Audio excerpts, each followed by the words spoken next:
Hello, welcome, नमस्कार सभी साथियों को। स्वागत करता हूं एक बार फिर से इस यूट्यूब चैनल पर आप सभी का, जिसका नाम है स्टडी विद पीएन लोधा। साथियों, जैसा कि आपको पता चल ही गया होगा, तृतीय श्रेणी के 32,000 पदों पर विज्ञापन जारी कर दिया गया था रात में लगभग 9-10 बजे के बीच में।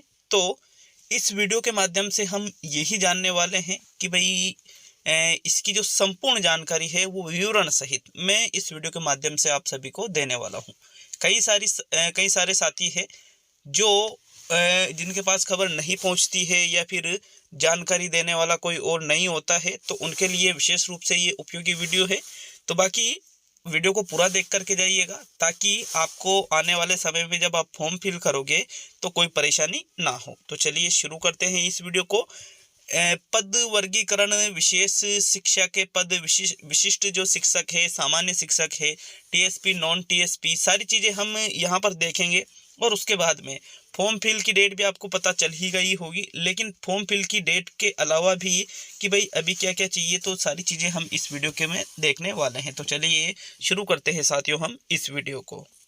तो देखिएगा, कार्यालय निदेशक प्रारंभिक शिक्षा बीकानेर के द्वारा ये विज्ञप्ति जारी की गई है। प्रेस नोट है, दिनांक 31/12/2021 को ये कल रात को ये जारी की गई थी। प्रारंभिक शिक्षा विभाग द्वारा राजस्थान प्राथमिक और उच्च प्राथमिक विद्यालय अध्यापक सीधी भर्ती 2021-22 अंतर्गत अध्यापकों के 32,000 पदों पर सीधी भर्ती हेतु विज्ञप्ति जारी की गई है, जिसके अंतर्गत प्राथमिक और उच्च प्राथमिक विद्यालय अध्यापक लेवल प्रथम एवं लेवल द्वितीय, सामान्य शिक्षा एवं विशेष शिक्षा के पदों पर राजस्थान पंचायती राज नियम 1996 के प्रावधानों के अनुसार पात्र अभ्यर्थियों से निम्नानुसार ऑनलाइन आवेदन पत्र आमंत्रित किए जाते हैं। तो देखो, आवेदन आमंत्रित किए जाते हैं मतलब फॉर्म आपसे भरवाए जाएंगे। तो आपने जो रीट का पेपर दिया है, उस रीट के पेपर के आधार पर ये आपसे फॉर्म फिल यहाँ पर करवाए जाने हैं साथियों।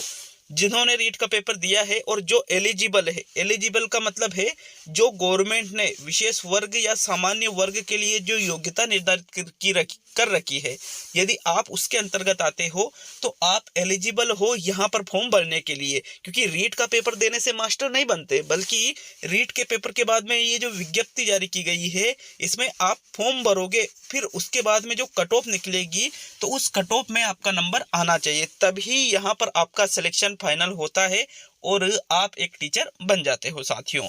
देखिएगा, अगर हम बात करें तो यहाँ पर किस किस लेवल में कैसे कैसे इन्होंने पद निकाले हैं, तो बात करें गैर अनुसूचित क्षेत्र की, अध्यापक लेवल 1। अध्यापक लेवल 1 मतलब जिन्होंने बीएसटीसी कर रखी है और जिन्होंने लेवल 1 से एग्जाम दिया था।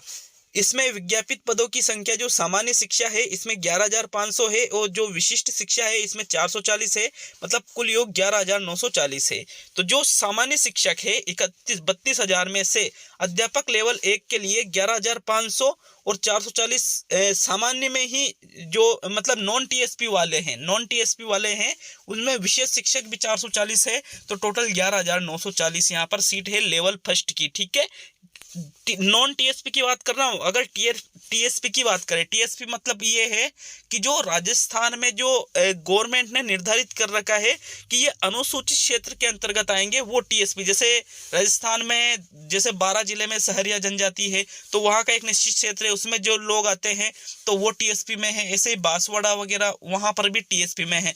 तो ये टीएसपी वालों के लिए 3500 पद है और टीएसपी में भी स्पेशल जो शिक्षक बनेंगे वो 60 है, मतलब 3560 यहाँ पर लेवल फर्स्ट के टीएसपी वाले हैं और 11,940 यहाँ पर लेवल फर्स्ट के नॉन टीएसपी वाले हैं साथियों। अगर हम बात करें नॉन टीएसपी की लेवल 2 की, अध्यापक लेवल द्वितीय जिन्होंने बीएड कर रखी है, तो 13,420 यहाँ पर शिक्षक, सामान्य शिक्षक नॉन टीएसपी में सामान्य शिक्षक है और 445 यहाँ पर विशेष शिक्षक है लेवल 2 में नॉन टीएसपी में, जिसमें 13,865 टोटल हो जाते हैं।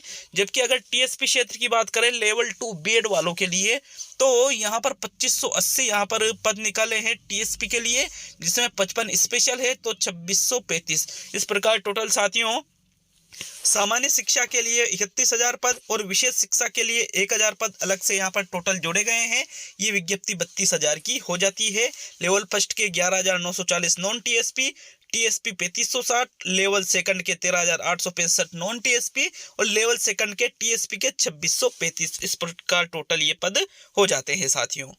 आगे अगर हम बात करें साथियों तो कि भाई कब से आप फॉर्म भरोगे, तो यहाँ पर दिनांक 10/01/2022 से 9/2/2022 मतलब लगभग 1 महीने आपसे फॉर्म भरवाए जाएंगे। 1 महीने तक यहाँ पर फॉर्म भरने का समय रहेगा। 10 जनवरी से लेकर के 9 फरवरी 2022 तक आप जो एलिजिबल हो चुके हैं रीट में, वो इसमें फॉर्म डाल सकते हैं। यहाँ पर आपको जो निर्धारित अवधि में जो मतलब वेबसाइट दी गई है, इसमें आपको ऑनलाइन आवेदन ही करना है। ऑफलाइन आवेदन किसी भी प्रकार से स्वीकार यहाँ पर नहीं किए जाएंगे। तो मतलब पूर्ण रूप से आपको अच्छी तरह से देख करके आपको ये फॉर्म भरना है। अच्छा, एक चीज और हमेशा याद रखना साथियों, इसमें इन्होंने बिल्कुल साफ लिखा है कि जो आवेदन भरते समय जो ई मित्र है, जन सुविधा केंद्र है या खुद कैसे भी आप आवेदन भर रहे हो, समस्त प्रविष्टियां सही भरी हुई है, ये अंतिम रूप से आप देख लें। गलत सूचनाएं अंकित आपको नहीं करना है, गलत दस्तावेजों को आपको अपलोड नहीं करना है, नहीं तो आपका सिलेक्शन रुक जाएगा साथियों। आप अच्छी तरह से एक बार आप जब जानकारी भर लेते हो तो उसमें किसी भी प्रकार का एडिटिंग या गलत सूचना या अपूर्ण आवेदन नहीं करना है साथियों, क्योंकि बाद में कोई भी प्रार्थना पत्र स्वीकार नहीं किया जाएगा।